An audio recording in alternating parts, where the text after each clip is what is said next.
After pivoting, I'm ready to sew from my bracket to the edge of my fabric right here. And I got checked off by two people, just two students in the class that checked and said, okay, that looks right to me. You don't have to be checked off by the teacher on your turn, but you do need to be checked off by two people and have them sign your rubric. After checking off, I can sew from here down to here. So I'm going to just start sewing. I'll just continue sewing. And a reminder, you probably, if your fabric was cut right, you hopefully have your fabric lined up with the edge of your presser foot. Mine's a little bit skiwampus.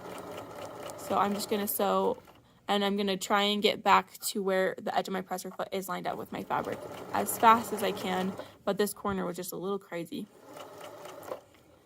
I'll remove this pin as I approach it. And now you can see the edge of my presser foot is lined up with my fabric. So I've got that worked out. I'm going to pull out my pin as I approach it.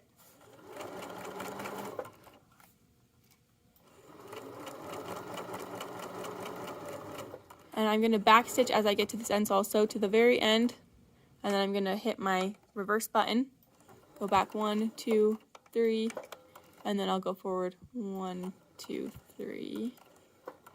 Then I can lift up my presser foot and trim my threads for this seam. So at both sides, I'm going to trim them.